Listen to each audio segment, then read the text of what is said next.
Bonjour mes élèves. Dans le cadre de l'étude de Renan à thèse le dernier jour d'un condamné, nous présentons aujourd'hui l'activité intégrée en tant que travail encadré dont l'intitulé est l'itinéraire du condamné. Deux objectifs motivent le choix de cette activité. La première, permettre aux élèves de concevoir clairement l'enchaînement chronologique des événements.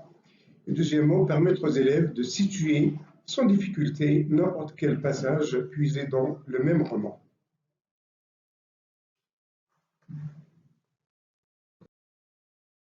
Alors, mes chers élèves, comme je viens de l'annoncer, l'intitulé de notre séance, c'est l'itinéraire du condamné. Au préalable, nous allons commencer par expliquer le mot itinéraire, qui veut dire, de façon très simple, le trajet entre un point de départ et le point d'arrivée. Le point de départ, c'est bien sûr le palais de justice et le point d'arrivée, c'est la place de grève. Entre les deux, normalement, on revient un petit peu en arrière pour bien comprendre un petit peu comment ça se passe dans le roman. Alors, entre le jour du verdict et le jour de l'exécution, on va trouver qu'il y a 6 semaines. Mais le roman, alors comme vous avez remarqué, nous avons le chapitre numéro 1, on le trouve non pas au début, mais à la fin du roman. C'est cette manière, bien cette technique d'écriture dans la littérature, on l'appelle, c'est commencer in media res. Autrement dit, c'est que l'auteur, alors il est déjà condamné à mort depuis 5 semaines, va procéder à une rétrospection, un retour en arrière, pour revenir étaler quelques indications concernant d'abord le procès et puis nous avons le verdict. Alors le procès qui a duré 3 jours et le verdict qui tombe et c'était bien sûr la peine capitale. Alors une fois le verdict tombe, et c'était comme on vient de l'annoncer, c'est la peine de mort bien la capitale. Le condamné, il va faire son premier trajet et ça serait de le palais de justice à la prison de Bicêtre. À la prison de Bicêtre, il va passer 6 semaines. Alors 6 semaines, c'est ce qu'on va trouver, par exemple, si on revient pour le chapitre numéro 2, à la fin du chapitre numéro 2, nous allons trouver cette phrase. Bon, dit la plus jeune, en battant des mains, ce sera dans 6 semaines. Donc, ce qui montre que entre le jour du verdict et le jour de l'exécution, on va trouver 6 semaines. Alors maintenant, on va passer pour quelques événements que nous avons dans cette partie, ça veut dire au moment où le condamné était à la prison de Bicêtre. Premièrement, bien sûr, elle va commencer par décrire un petit peu la prison de Bicêtre de l'extérieur et puis de l'intérieur. Alors, description, normalement, un petit peu, il y a une certaine opposition entre la description de l'extérieur qui est plus ou moins valorisante et à l'intérieur qui est dévalorisante. Et après, il va passer pour la description de donner quelques informations concernant la promenade avec les autres prisonniers. Puis nous avons l'acte d'écriture. Alors, l'acte d'écriture qu'il a entamé, nous allons trouver dans le chapitre numéro 6. Puis, il va passer à un événement très important auquel l'auteur a consacré beaucoup d'espace, c'est le ferment des forçats. Et puis, nous avons les 4 visites. Alors, quand on dit 4 visites, c'est-à-dire que là, on revient directement pour le titre du roman, à savoir le dernier jour d'un condamné. C'est-à-dire qu'avant ce chapitre-là, chapitre 18, c'est qu'on n'est pas, normalement, c'est pas le dernier jour, mais on peut dire c'est avant le dernier jour d'un condamné. Et puis nous avons le jour de l'exécution. Alors là, nous avons donc les 4 visites. Alors on va trouver le listier de garde, puis on va trouver la visite du directeur, puis on trouvera bien sûr la visite du prêtre, et puis à la fin, l'huissier qui va annoncer 2 choses. Premièrement, le rejet du pourvoi en cassation, et bien sûr, il va l'informer que c'est le jour de l'exécution. Alors, il va quitter la prison de Bicêtre à 7h30 exactement, vers la conciergerie.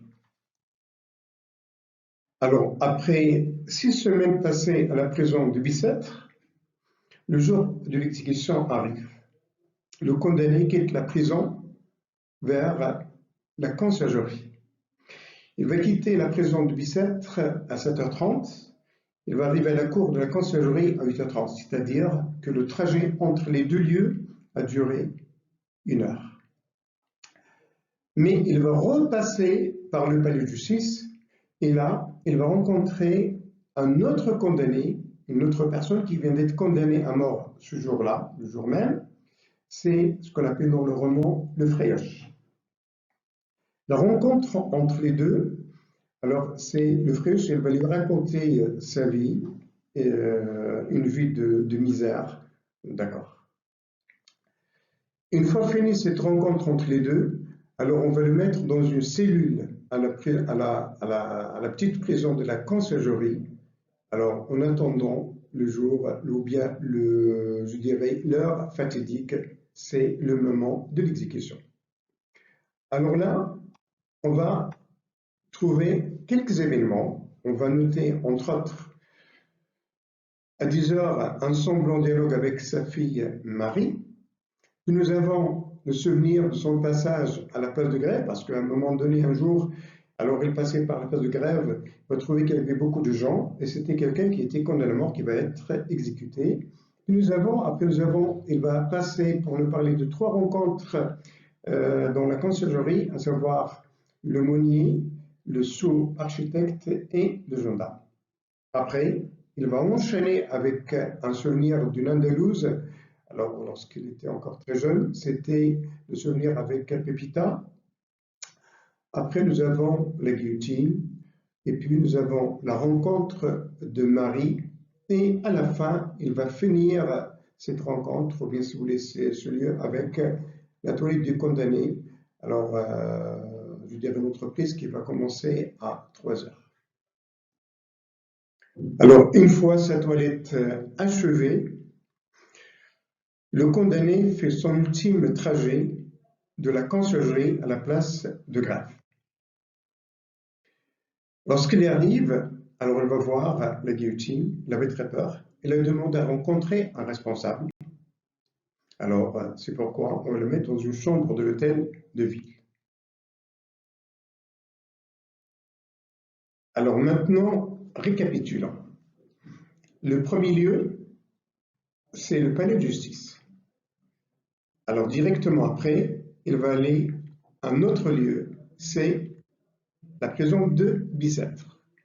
Alors là, il va passer 6 semaines et le jour de l'exécution arrive, il va quitter la prison de Bicêtre pour se trouver dans le palais, pour repasser par le palais de justice et après directement le mettre dans une cellule à la conciergerie et il va rester jusqu'à 3h, donc juste passer 3h de quelques instants.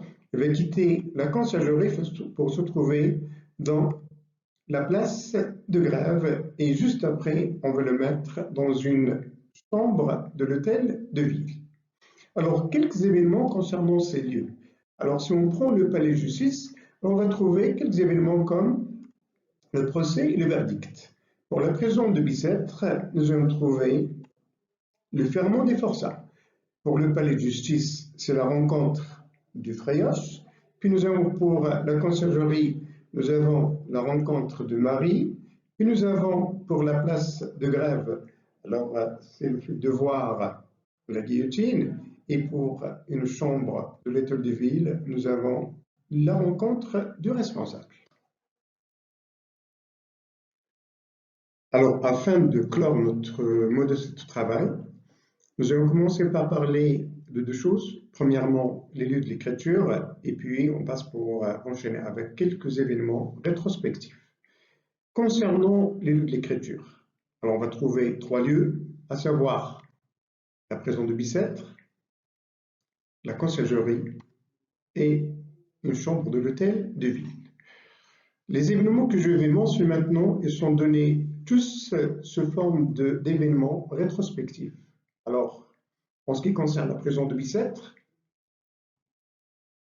il y a les circonstances du procès du verdict de mort, puis nous avons le premier transfert du palais de justice à la prison de Bicêtre.